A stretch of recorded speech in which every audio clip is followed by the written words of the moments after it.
अऊज़ु बिल्लाहि मिनश शैतानिर रजीम। बिस्मिल्लाहिर रहमानिर रहीम।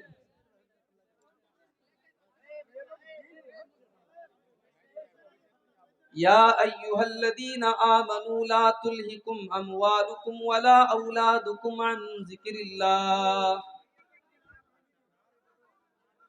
वमन यफ़अल ज़ालिका फ़उलाइका हुमुल ख़ासिरून। वअन्फ़िक़ू मिम्मा रज़क़नाकुम मिन क़ब्लि अन यअतिय अहदकुमुल मौत फ़यक़ूल रब्बि लौला अख़्ख़रतनी इला अजलिन क़रीबिन फ़अस्सद्दक़ वअकुन मिनस्सालिहीन। वलन युअख़्ख़िरल्लाहु नफ़्सन इज़ा जाअ अजलुहा वल्लाहु ख़बीरुम बिमा तअमलून। सदर मोहतरम,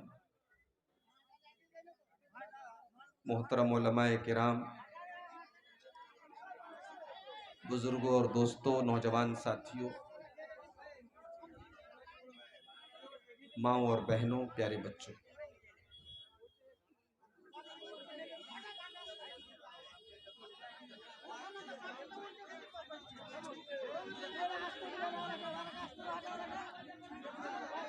चैनल वाले अगर अपना कैमरा वगैरह सेट कर चुके हों तो बैठ जाएं और आप लोग भी शोर ना करें, अल्लाह के वास्ते। तकरीर होने दे, वक्त कम है मेरे पास, तकरीर को शुरू होने दे, माहौल को, प्रोग्राम को खराब ना अपना मुंह बंद रखो और सिर को भी नीचा करके बैठ जाओ, अगर तुम उठा कर फेंक, जिसका दिल खड़ा है उसको उठा कर बाहर फेंक देंगे। अगर खैरियत चाहते हो तो बैठ जाओ अपनी जगह पर। मेरे भाइयों, कुरान मजीद के 28वें पारे से सूरह मुनाफिकून की 2 आयतें मैंने आपके सामने पढ़ी। आज की तकरीर इन्हीं दोनों आयतों के इर्द गिर्द रहेगी, इन्हीं दोनों आयतों के ऊपर मुझे कुछ गुफ्तगू करनी। कहां की आयत है? 28वें पारे की है। कौन सी सूरत है? सूरह मुनाफिकून है। सूरह मुनाफिकून की आखिरी 2 आयतें। बड़े गौर से सुनिएगा, वक्त मुख्तसर है, बातें मैं चाहता हूं कि कुछ अहम बातें आपके सामने इन दोनों आयतों के ताल्लुक से बयान करें। या अय्युहल्लज़ीना आमनू, कुरान में जब ये लफ्ज आ जाए, या अय्युहल्लज़ीना आमनू, तो हमारे और आपके कान खड़े हो जाने चाहिए। इसलिए कि जब अल्लाह तबारक व तआला या अय्युहल्लज़ीना आमनू कह दे, तो इसका मतलब कि आगे जो पैगाम दिया जा रहा है, जो हुक्म दिया जा रहा है, वो हिंदुओं के लिए नहीं है, वो यहूदियों के लिए नहीं है, वो नसरानियों और ईसाइयों के लिए नहीं है, वो हर उस इंसान के लिए है जो ला इलाहा इल्लल्लाह और मुहम्मदुर रसूलुल्लाह का कलमा पढ़ता है। ये लफ्ज जब आ जाए तो समझ जाओ कि हमारा रब हमसे कुछ कह रहा है। अरे भाई, अब आप लोग, मैं कह रहा हूं मुंह बंद रखो ना, कैमरा सेट करो, कुछ भी करो, मुंह बंद रखो अपना। और पब्लिक वाले लोग भी, आवाम भी जो है बोल रही है, आप लोग खामोश रहिए। कोई बात है तो उसको हल किया जाए। बैठिए बैठिए बैठिए बैठिए बैठिए बैठिए बैठिए, मुकर्रिर को डिस्टर्ब मत कीजिए, अल्लाह के वास्ते। प्रोग्राम खामोश हो जाइए, बैठिए बैठिए। अभी फिर उलझ जाएगा।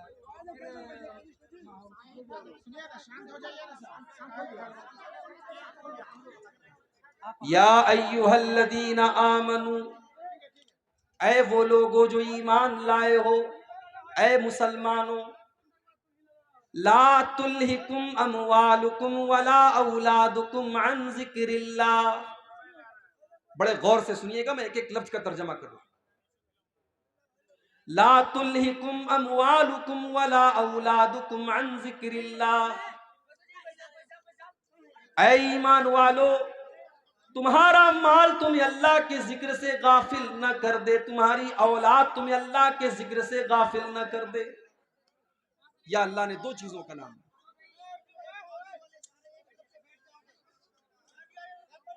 माल और औलाद,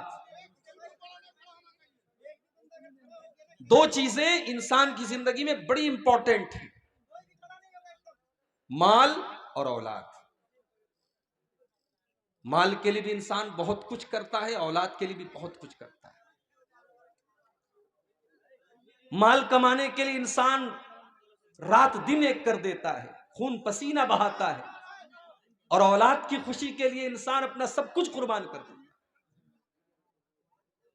अल्लाह ताला ने इन दोनों चीजों का नाम लेकर के फरमाया, ला तुल्हिकुम अमवालुकुम वला औलादुकुम अन जिक्रिल्लाह। ऐ ईमान वालो, तुम्हें अपने माल से जितनी भी मोहब्बत हो जाए, तुम्हें अपनी औलाद से जितनी भी मोहब्बत हो जाए, ये मोहब्बत तुम्हें अल्लाह से ज्यादा नहीं होनी चाहिए। कहीं तुम्हारा माल तुम्हें अल्लाह के जिक्र से गाफिल न कर दे, कहीं तुम्हारी औलाद तुम्हें अल्लाह के जिक्र से गाफिल न कर दे। इसको मिसाल से समझो। आपने मार्केट में दुकान खोली है, असर की अजान का टाइम है, हय्या अल सलाह की आवाज आ रही है, अल्लाह के जिक्र की तरफ आपको बुलाया जा रहा है, नमाज की तरफ बुलाया जा रहा है, कामयाबी की तरफ बुलाया जा रहा है। एक तरफ अल्लाह का जिक्र और नमाज है, और दूसरी तरफ आपकी दुकान है, आपका कस्टमर है, आपका प्रॉफिट है, आपका बिजनेस है। अब इम्तिहान है आपके सामने, 10 मिनट के लिए दुकान या तो बंद कीजिए, या फिर आप नमाज को कुर्बान कीजिए। अब यही कसौटी आपके सामने आ गई। अब कुरान की इस आयत को आप अपने सामने रखिए, या अय्युहल्लज़ीना आमनू ला तुल्हिकुम अमवालुकुम। ऐ ईमान वालो, तुम्हारा माल बहुत जरूरी है तुम्हारे लिए, बहुत इंपॉर्टेंट है तुम्हारे लिए, मगर अल्लाह के जिक्र से बढ़कर के इंपॉर्टेंट नहीं है। अगर अल्लाह ताला अपनी नमाज की तरफ तुमको बुला रहा है, अगर हय्या अल सलाह की आवाज तुमको दी जा रही है, तो तुम्हारी दुकान बंद हो जानी चाहिए, तुम्हारा कारोबार बंद हो जाना चाहिए। यह है ईमान की निशानी। आप घर में हैं, बच्चों के साथ हैं, नमाज का टाइम आया, बच्चों को खिला रहे हैं, आप बच्चों से लाडो प्यार कर रहे हैं। नमाज का टाइम आया, अपने बीवी बच्चों को छोड़ करके, अपने परिवार को छोड़ करके आपको मस्जिद में जाना है, अल्लाह के जिक्र की तरफ जाना है। औलाद की मोहब्बत कहीं आपको अल्लाह के जिक्र से गाफिल न कर दे। नबी अकरम सल्लल्लाहु ताला अलैहि वसल्लम जुमा का खुतबा दे रहे हैं, अबू दाऊद की सही रिवायत है। आप जुमा का खुतबा दे रहे हैं और आपके दोनों नवासे हजरत हसन और हुसैन रजी अल्लाह ताला अन्हुमा मस्जिद के अंदर खेलते हुए चले आ रहे हैं। 4-5 साल के मासूम बच्चे, लाल रंग का कपड़ा पहने हुए हैं, नबी के नवासे हैं, नबी के बेटे की तरह हैं, नबी अपने बच्चों की तरह इनसे प्यार करते थे। दोनों मस्जिद में नजर आए। इमाम कायनात ने मिंबर से देखा, मेरे नवासे गिरते पड़ते फिसलते कूदते मस्जिद के अंदर दाखिल हो रहे हैं। ओ लोगो, मेरे नबी को अल्लाह ने कोई औलादे नरीना से नहीं नवाजा। बेटे आपको पैदा हुए, सब बचपन में इंतकाल कर गए। यह भी एक बहुत बड़ा इम्तिहान था अल्लाह के नबी के लिए, और शायद हिकमत भी अल्लाह ताला की तरफ से यह थी कि अल्लाह ने अपने नबी के किसी बेटे को जवान होने नहीं दिया। कासिम पैदा हुए बचपन में इंतकाल कर गए, अब्दुल्ला पैदा हुए बचपन में इंतकाल कर गए, इब्राहिम पैदा हुए बचपन में इंतकाल कर गए। कोई बेटा आपका जवान न हुआ। और अल्लाह ने कुरान में इसकी वजाहत भी कर दी, मा काना मुहम्मदुन अबा अहदिम मिर रिजालिकुम, मोहम्मद किसी मर्द के बाप नहीं है, उनकी औलाद में कोई मर्द नहीं है, उनकी औलाद में कोई ऐसा लड़का नहीं जो जवान हुआ हो, जो मर्द हुआ हो। दुनिया वालों को यह मैसेज भी दिया गया, ओ लोगों ये मेरा आखिरी नबी है, ये सबसे महबूब मेरा बंदा है, मगर हमारे फैसले के आगे मेरे नबी भी मजबूर है, मेरे नबी को भी मेरे फैसले के आगे कोई इख्तियार नहीं है। मैं ना चाहूं तो मेरे नबी को कोई बेटा नहीं है, मैंने चाहा तो 4-4 बेटियां मैंने दे दी, और मैंने नहीं चाहा तो कोई एक बेटा भी मेरे नबी का जवान न हुआ। मक्के वालों ने ताना भी दे दिया, ऐ मोहम्मद आपके बाद तो आपकी कोई नस्ल नहीं चलेगी। भाई दुनिया में इसी को तो बड़ी अहमियत दी जाती है, अगर किसी को लड़का ना हो, किसी को सिर्फ बेटियां हो, तो लोग ताना देते हैं कि इसकी तो नस्ल नहीं चलेगी, इसका तो वंश नहीं चलेगा। ये ताना कोई नया नहीं है, ये ताना तो 1400 साल पुराना है, ये ताना तो अल्लाह के नबी को भी दिया गया, ऐ मोहम्मद आपकी तो नस्ल न चलेगी, आपके तो कोई औलाद नरीना आपको नहीं, आपको तो कोई बेटा ही नहीं है, आपको कौन याद करेगा। हो लोगों, हमारी माँ को कोई गाली देता है तो हम जवाब देते हैं, हमारे बाप को कोई बुरा भला कहता है तो हम जवाब देते हैं। अल्लाह को अपने नबी से कितना प्यार है, अल्लाह को अपने नबी से कितनी मोहब्बत है। जब नबी को बुरा भला कहा गया, जब नबी को ताना दिया गया, अल्लाह ने कुरान की आयतें नाजिल फरमा दी, अल्लाह ने अपने नबी का जवाब दिया, इन्ना आतैना कल कौसर फसल्लि लिरब्बिका वनहर इन्ना शानिअका हुवल अबतर। ऐ नबी कौन कहता है कि आपके बाद आपका नाम न लिया जाएगा। इन्ना आतैना कल कौसर, है नबी कल कयामत का दिन होगा, अहले ईमान आपके पास आएंगे, जब तक आपके हाथ से वो कौसर का जाम न पी लेंगे वो जन्नत के अंदर दाखिल न होंगे। इन्ना आतैना कल कौसर, ऐ नबी हमने आपको कौसर दिया है। ऐ नबी आपको जो ये कहता है कि आपके बाद आपका नाम लेने वाला कोई न होगा, है नबी जाओ उनको सुना दो, जब तक दुनिया में अजान की आवाज जारी रहेगी, जब तक अशहदु अल्ला इलाहा इल्लल्लाह की आवाज बुलंद होती रहेगी, तब तक इस दुनिया के अंदर, आसमान के अंदर, जमीन के अंदर अशहदु अन्ना मुहम्मद रसूलुल्लाह की आवाज भी बुलंद होती रहेगी। इन्ना अतैना कल कौसर, ऐ नबी हमने आपको बहुत भलाइयों से नवाजा है, हमने आपको कौसर से नवाजा है। फसल्लि लिरब्बिका वनहर, आप अपने रब के लिए नमाज पढ़िए, कुर्बानी कीजिए। इन्ना शानिअका हुवल अबतर, ऐ नबी जो लोग आपके दुश्मन हैं, कल उनका कोई नाम लेने वाला न होगा, कल अबू जहल का कोई नाम लेने वाला न होगा, कल अबू लहब को कोई याद करने वाला न होगा, लेकिन ऐ नबी आपके ऊपर जान छिड़कने वाले, आपके लिए जान देने वाले, आपके लिए जान लुटाने वाले और आपका कलमा पढ़ने वाले करोड़ों की तादाद में होंगे। इन्ना शानिअका हुवल अबतर, आपका दुश्मन ही नस्ल कटा हुआ है, आपके दुश्मन की दुम कटी हुई है। बेटा नहीं अल्लाह के नबी, लेकिन हां अल्लाह के नबी हमारे लिए बाप की तरह है। अल्लाह के नबी ने सही हदीस में फरमाया कि मैं अपनी उम्मत के लिए बाप की तरह, रूहानी औलाद अल्लाह के नबी की आपकी उम्मत है जो करोड़ों की तादाद, बेटा लेकिन कोई नहीं। अब नवासे जो नबी के हैं वो नबी के बेटों से कम नहीं है। नबी अकरम खुतबा दे रहे हैं, नवासे नजर आए, आप मिंबर से उतरे, अपने दोनों नवासों को गोद में लिया और आपने फरमाया, ओ लोगो मेरा अल्लाह कुरान में कहता है, इन्नमा अमवालुकुम व औलादुकुम फितना, ऐ ईमान वालो तुम्हारा माल तुम्हारे लिए फितना है, तुम्हारी औलाद तुम्हारे लिए फितना है। मैं अपने इन दोनों नवासों को देख करके बर्दाश्त न कर पाया, जब तक मैंने अपना खुतबा न रोक लिया, मैं मिंबर से उतर न गया, जब तक इनको अपनी गोद में न ले लिया, इनको चूम न लिया, इनको प्यार न कर लिया, मुझे चैन न मिला। तो माल और औलाद, ये दो चीजें इंसान की जिंदगी में बड़ी इंपॉर्टेंट है। इंसान हराम का रास्ता क्यों अपनाता है?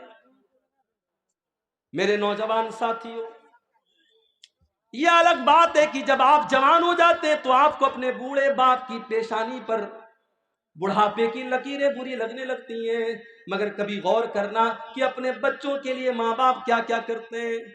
कितने तो ऐसे माँ बाप हैं जो अपने बच्चों की खुशी के लिए गलत रास्ता भी अपनाने लगते हैं, हालांकि वो जायज नहीं है, हराम है, लेकिन अपने बच्चों की खुशी के लिए माँ बाप कभी कभी हराम और नाजायज रास्ता भी अपनाने लगते हैं। अल्लाह ने फरमाया, या अय्युहल्लज़ीना आमनू ला तुल्हिकुम अमवालुकुम वला औलादुकुम अन ज़िक्रिल्लाह। तुम्हें माल से जितनी भी मोहब्बत हो जाए, लेकिन माल के चक्कर में कभी तुम अल्लाह के जिक्र को मत छोड़ना। 2017 की बात है, अल्लाह ने सऊदी अरब जाने का मौका दिया। मदीना के अंदर में असर की नमाज का टाइम था। अजान के 10 मिनट पहले मस्जिद नबवी से वॉकिंग डिस्टेंस पर एक नकाब की दुकान पर गया। नकाब खरीदा, मैंने सेलेक्ट कर लिया, पसंद कर लिया, रेट भी तय हो गया। मैं पैसा देने वाला हूं, नकाब देने वाला नकाब देने वाला है। बगल में मस्जिद नबवी के लाउड स्पीकर से अजान की आवाज आने लगी, अल्लाहु अकबर अल्लाहु अकबर। दुकानदार ने काउंटर बंद कर दिया, पर्दे गिरा दिए, कहा शेख साहब बाद में आइएगा। मैंने कहा भाई मेरे अजान हो रही है, अभी तो जमात में 10 मिनट का टाइम है, अभी कोई मसला नहीं है, तुम पैसा ले लो सामान दे दो। कहा नहीं नहीं, अजान हो चुकी है, इस बात की इजाजत नहीं है कि हम अजान होने के बाद कोई सौदा सलफ करें। आप नमाज के बाद आइए, दुकान मेरी खुली रहेगी, आपको सामान मिल जाएगा। अल्लाह की कसम, उस दुकानदार ने पैसा मेरी जेब में मौजूद है, उसने पैसा न लिया, उसने सामान न दिया। अजान की आवाज सुनने के बाद, ओ लोगों, आज सऊदी अरब के लोग बहुत बुराइयां करते हैं। अल्लाह की कसम, अपनी तमाम कमियों और कोताहियों के बावजूद आज भी इस्लाम अगर अपनी सच्ची हालत में पूरी कायनात के अंदर कहीं मौजूद है तो आपको उस मक्का मदीना की सरजमीन पर मिल जाएगा। अजान हो रही है, दुकान बंद, कोई सौदा नहीं होगा। मुझे कुरान की वो आयत याद आ गई, रिजालुल्ला तुल्हीहिम तिजारतु वला बैउन अन ज़िक्रिल्लाहि व इकामिस सलाह। मेरे नेक बंदे तो वो हैं, मेरे नेक बंदे तो वो हैं, मेरे अल्लाह वाले बंदे तो वो हैं, उनका कारोबार कभी उनको नमाज से नहीं रोकता, उनकी तिजारत उनको कभी नमाज से नहीं रोकती। सीमांचल के जलसे मैं बहुत बोल चुका हूं, चैनल वालों से भी कई बार कहा है कि भाइयों इन जलसों को की शक्ल मत बिगाड़ो। आपसे भी बार बार कहता हूं कि इन जलसों की शक्ल न बिगाड़ो। माँ बहनों से बार बार कहता हूं, ये जलसे हैं, ये कुरान और हदीस के नाम पर कायम होते हैं, इन जलसों के तकद्दुस को पामाल न करो। जवान जवान लड़कियां सज धज करके, मेकअप करके, सवर करके इन जलसों में आ रही हैं, और वो बाश और बदमाश किस्म के लड़के रास्तों पर घूम रहे हैं। मेरे भाइयों, अगर जलसों का यही मकसद है तो अल्लाह के वास्ते इन जलसों को बंद कर दीजिए। चैनल वालों, आपने गली गली नुक्कड़ नुक्कड़ चैनल खोले, तकरीरों के एक तकरीर के 50-50 रिकॉर्ड करने वाले कैमरे लगे हुए हैं। तकरीरों को आपने रिकॉर्ड किया, आपने अपने व्यूवर्स बढ़ाने के लिए, अपने देखने वालों की, अपने दर्शकों की तादाद बढ़ाने के लिए आपने तकरीर कुछ थी, आपने उस पर गर्मा गर्म कोई टॉपिक डाल दिया, जो मैंने अपनी तकरीर में जो बात कही भी नहीं, जिसका जिक्र भी मैंने न किया, वो बात आपने मेरी तकरीर में उसका टॉपिक बना दिया उसको। कितने चैनल वाले मेरी तकरीर के साथ नंगी औरत की तस्वीर मेरे फोटो के साथ लगाते हैं, और टॉपिक क्या रखते हैं, मेले में जाने वाली लड़कियां, मेले में जाने वाली लड़कियां, ये टॉपिक लगाते हैं। और एक बेहुदा और उरिया लिबास पहने हुए एक लड़की की तस्वीर मेरे बगल में लगाते हैं। लोग व्हाट्सएप करके मुझसे पूछते हैं, मौलाना साहब इसका क्या जवाब है आपके पास? मेरे पास अल्लाह की कसम कोई जवाब नहीं। पैसा कमाओ मेरे भाई, मगर पैसा कमाने के लिए इतना न गिर जाओ कि आप हलाल और हराम की हदों को भूल जाओ। इस चीज का भी आपको हिसाब देना पड़ेगा। आपने तकरीर के, अल्लाह और उसके रसूल की बातों को सुनने वाली चीज के ऊपर आपने इतना गंदा थंबनेल लगाया है, कल आखिरत में आप क्या जवाब देंगे मेरे भाई? अल्लाह ने कुरान में फरमाया, इन्नल्लज़ीना युहिब्बूना अन तशियल फाहिशतु फिल्लज़ीना आमनू लहुम अज़ाबुन अलीमुन फिद दुनिया वल आखिरा। जो लोग ईमान वालों के दरमियान बेहयाई को फैलाते हैं, वल्गैरिटी को फैलाते हैं, नंगेपन को फैलाते हैं, उनको आखिरत में जो अजाब होगा होगा, उनको दुनिया में भी दर्दनाक अजाब होगा। आपने नंगेपन को फैलाया, आपने उरियानियत को फैलाया, इससे तो अच्छा था बॉलीवुड की हीरोइनों के इंटरव्यू ले लेते, इससे तो अच्छा था बॉलीवुड के गानों को रिकॉर्ड करके अपने चैनल पे डाल लेते, कम से कम तकरीरें तो बदनाम ना होती, कम से कम जलसे तो बदनाम ना होती। क्या हो रहा है जलसों के नाम पर? क्या क्या हो रहा है हमारे यहां? क्या क्या खुराफात? इतने जलसे हो रहे हैं मगर हमारा नौजवान नमाज से आज भी दूर है। अल्लाह ने फरमाया, ला तुल्हिकुम अमवालुकुम वला औलादुकुम अन ज़िक्रिल्लाह। माल के चक्कर में तुम अल्लाह को भूल न जाना, औलाद के चक्कर में तुम अल्लाह को भूल न जाना। और आज अगर कोई अल्लाह को भूल गया, उसकी जिंदगी में सब कुछ है, अल्लाह नहीं है, अल्लाह का जिक्र नहीं है, नमाज नहीं है, अल्लाह को याद नहीं करता है, तो दुनिया में तो जो होगा होगा, आखिरत में क्या होगा? वमन आरज़ान जिक्री फ़इन्न लहू मईशतन ज़नका। जो हमें याद नहीं करेगा, जिसकी जिंदगी में सब कुछ होगा लेकिन अल्लाह नहीं होगा, उसकी जिंदगी को हम बेचैनी वाली जिंदगी बना देंगे। वो करोड़ों और लाखों कमाएगा लेकिन उसके घर में चैन न होगा, सास बहू के झगड़े उसके घर में होंगे, भाई भाई के झगड़े उसके घर में होंगे, उसके घर में ननद भाभी के झगड़े होंगे, उसके घर में देवरानी जेठानी के झगड़े होंगे, उसके घर में न चैन होगा न सुकून होगा, उसके बच्चे बीमार होंगे जो हमको याद नहीं करेगा। फ़इन्न लहू मईशतन ज़नका, उसकी जिंदगी बेचैनी वाली बन जाएगी। वनहशुरुहु यौमल क़ियामति आमा, और कल क़यामत के दिन हम ऐसे इंसान को अंधा बना करके उठाएंगे। क़ाल रब्बि लिमा हशरतनी आमा, वो कहेगा अल्लाह मैं तो दुनिया में अच्छा खासा देखा करता था, मैं आज अंधा कैसे हो गया? अल्लाह फरमाएगा, कदालिका तत्का आयातुना फनसीतहा व कदालिकल यौम तुनसा। मेरे बंदे, तेरे सामने कुरान की आयतें पढ़ी गई, तेरे सामने नमाज की अहमियत बताई गई, तेरे सामने बेहयाई की बुराई की गई, मगर तू बेहयाई के काम करता रहा, तू नमाज को छोड़ता रहा, तू अल्लाह की याद से गाफिल रहा। जब तू दुनिया में अंधा बन गया तो आज हमने तुझको अंधा बना दिया।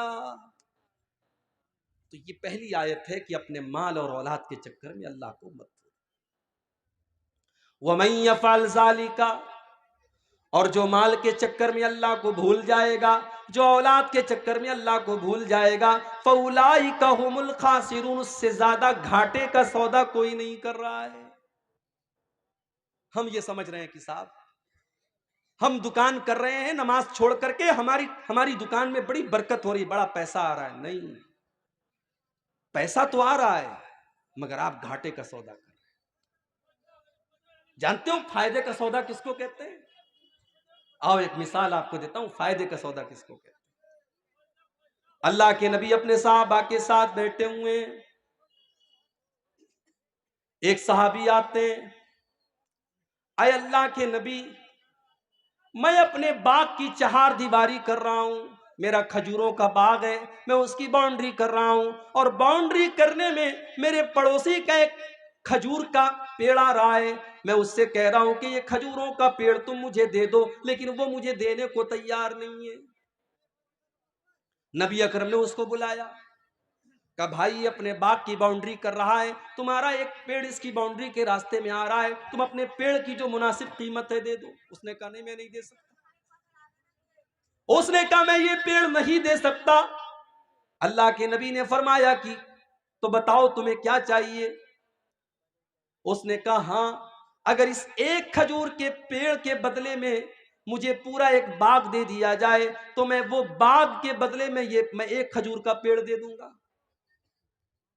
नबी अकरम ने अपने सहाबा से कहा, ऐ मेरे सहाबा, कोई है जो इस पेड़ को खरीद ले, मैं उसको जन्नत में जन्नत की गारंटी देता हूं, इससे बेहतर खजूरों का बाग उसको जन्नत में मिलेगा। कोई है अल्लाह का बंदा जो अपना खजूरों का बाग इसको दे दे और इसका ये पेड़ खरीद ले। एक साहबी खड़े हो गए, उनका नाम था अबू दहदा। उन्होंने कहा, अल्लाह के नबी, मेरा एक बहुत बड़ा खजूरों का बाग है, मैं आपको गवाह बना करके कहता हूं कि मैं अपना खजूरों का बाग इसको दे रहा हूं और इसका वो एक खजूर का पेड़ मैं लेकर के अपने इस सहाबी भाई को दे रहा हूं। सौदा डन हो गया। अबू दादा दौड़े दौड़े घर आए। उनकी बीवी उसी बाग में गई हुई थी। मुस्नद अहमद के अल्फाज हैं, हजरत अबू दादा बाग के दरवाजे पर पहुंचे और बीवी को आवाज दी, ऐ उम्मे दादा, ऐ मेरी बीवी, तुम जल्दी से इस बाग से निकल जाओ, ये बाग मैंने अल्लाह की राह में दे दिया है। ऐ मेरी बीवी, मैंने एक खजूर के पेड़ के बदले में इस बाग को खरीद लिया है, इस बाग को बेच दिया है और मुझे अल्लाह के नबी ने इस पर जन्नत में इससे बेहतरीन बाग की गारंटी दी है। आज के दौर की औरतें होती तो शौहर की ये बात सुनकर के 4 बातें सुनाती कि आपसे बड़ा बेवकूफ कोई नहीं देखा, आपसे बड़ा स्टूपिड कोई नहीं देखा कि आप एक एक पेड़ के बदले आप इतना बेहतरीन बाग आप बेच करके चले आए। आज की औरतें होती तो 4 ताने मार देती। लेकिन मेरी प्यारी माओ बहनों, नबी की सहाबियात की जिंदगी भी क्या जिंदगी थी। उम्मे दादा उस बाग से निकलती हैं और अपने शौहर से कहती हैं, ऐ मेरे शौहर, आपने बड़े फायदे का सौदा किया है, आपने बड़े मुनाफे का सौदा किया है, आपने जन्नत के बाग के बदले अपने बाग को दे दिया है, आपने कोई घाटे का सौदा न किया। ये थे सहाबा। एक और सहाबी थे, उनका नाम था सुहैब रूमी। हमारे यहाँ शेरशाबादी चलता है, अंसारी चलता है। इसी बिहार में दरभंगा में एक गांव है, वहां सड़क में दीवार बनी है, एक तरफ से अंसारियों का रास्ता, एक तरफ से शेख का रास्ता है। अंसारी के रास्ते से शेख नहीं जा सकता, शेख के रास्ते से अंसारी नहीं जा सकता। हम तो बिरादरियों में बटे हुए हैं, ठीक है, बिरादरी है तो है, लेकिन बिरादरी कोई फख्र की चीज नहीं है। शेरशाबादी ये सोचे मैं शेख और अंसारी और खान से अच्छा हूं, खान ये सोचे मैं अंसारी से बेहतर हूं, अंसारी ये सोचे मैं फला से बेहतर हूं, ये इस्लाम की तालीम नहीं है। इन्ना अक्रमकुम इंदल्लाहि अत्काकुम, बिरादरी की बुनियाद पर किसी को कोई इज्जत हासिल नहीं है। नबी के सहाबा में आप देखें, वैरायटी है सहाबा। सलमान फारसी ईरान के रहने वाले, सुहैब रूमी रूम के रहने वाले, इसी तरीके से हजरत बिलाल हबशा के रहने वाले। कोई गोरा है, कोई काला है, कोई ईरान का है, कोई हबशा का है, लेकिन नबी के सारे सहाबा दर्जे में और मकाम में सहाबी होने के एतबार से बराबर हैं, सहाबी होने के एतबार से बराबर हैं। हजरत बिलाल तो गुलाम थे, उनको हजरत अबू बकर ने खरीद करके आजाद किया था और हजरत उमर कहा करते थे, आतका सैयदोना सैयदना, बिलाल भी हमारा आका और अबू बकर भी हमारा आका, हमारे आका ने हमारे आका को खरीद करके आजाद किया। बंदो मोहताजो गनी एक हुए, तेरे दरबार में पहुंचे तो सभी एक। अगर अल्लाह ने आपको तौफीक दी होगी, आपने हज किया होगा, आपने उम्रा किया होगा, आपने देखा होगा कि अल्लाह के घर का तवाफ करने में गोरे और काले का कोई फर्क नहीं, अंसारी और शेरशाबादी का कोई फर्क नहीं, अमीर और गरीब का कोई फर्क नहीं, सारे के सारे लोग एक ही आवाज दे रहे हैं, लब्बैक अल्लाहुम्मा लब्बैक की सदाएं दे रहे हैं। एक ही आवाज है, एक ही ड्रेस कोड है, एक ही घर का तवाफ कर रहे हैं और एक ही मकसद है कि अल्लाह राजी हो जाए। सुहैब रूमी रजी अल्लाह ताला अन्हु रूम के रहने वाले थे, गुलाम बनकर के मक्का में आए, किसी ने आजाद कर दिया, बिजनेस करने लगे। अल्लाह ने तिजारत में बरकत रखी है, तिजारत में बरकत है। उलमा कहते हैं कि सबसे बेहतरीन पेशा खेती करना है और खेती करने के बाद सबसे बेहतरीन पेशा तिजारत है। तिजारत में अल्लाह ने बहुत बरकत रखी। हजरत सुहैब रूमी रजी अल्लाह ताला उन्होंने तिजारत की, बिजनेस किया और अल्लाह ने बरकत दी, बहुत पैसा कमाया उन्होंने। नबी अकरम के ऊपर ईमान लाए, सहाबी हो गए। फिर एक ऐसा मौका आया कि अल्लाह के प्यारे नबी मदीना चले गए। सुहैब रूमी अभी मक्का में ठहरे हुए हैं, उनको अपना कारोबार भी देखना है, अपने घर वालों को भी देखना है। अब क्या हुआ?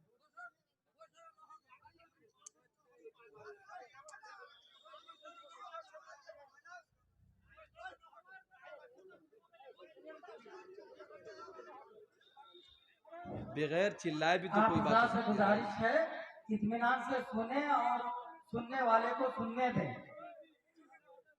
डिस्टर्ब ना करें। किसी का कोई पर्सनल मैटर हो तो किनारे लेके जाके हल कर।